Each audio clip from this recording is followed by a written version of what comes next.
یہ جڑی بیعت ہے نا، یہ بیعت دا معنی کی ہوندا ہے بیچنا، بیچ دینا۔ تو جب آپ نے اپنی دل کو شیخ کے ہاتھ میں بیچ دیا، کسی روحانی بزرگ کے قدموں میں رکھ دیا، تو دراصل آپ نے اپنی مرضی کا مالک اس کو بنا دیا۔ آپ خود اپنی مرضی کے مالک نہیں رہے۔ جب آپ خود اپنی مرضی کے مالک نہ رہے تو پھر اس وقت جب شیخ، تو اس کا مطلب یہ ہے کہ جب شیخ کا جو بھی جہاں بھی جس وقت بھی فرمان ہو جائے، اس کی تحمیل کرنا جو ہے وہ کیا ہے؟ لازم ہے۔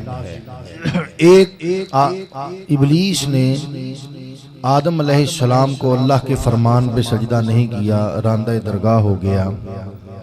تو یہ اس حکم کو بتایا گیا کہ سر اٹھانا جو ہے یہ مقام میں کو عیاں کرتا ہے۔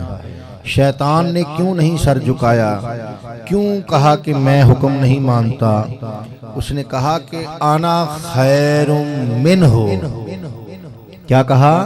انا خیر منہ، کہ میں اس سے بہتر ہوں۔ کس سے؟ آدم سے، مٹی سے کیا ہوں؟ بہتر ہوں۔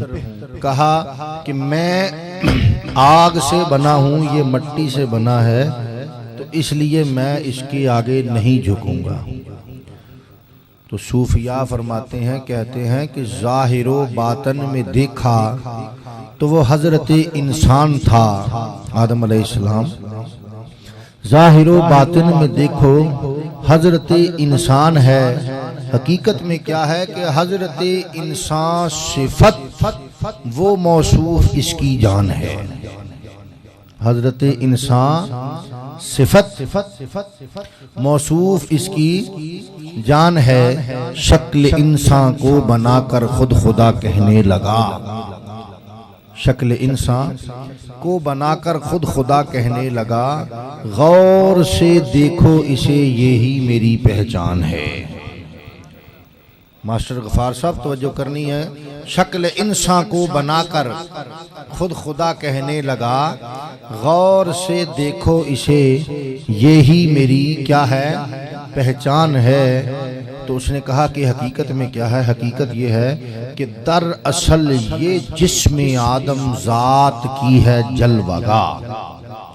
دراصل یہ جسم آدم ذات کی ہے، اس ذات کی ہے جلوہ گا۔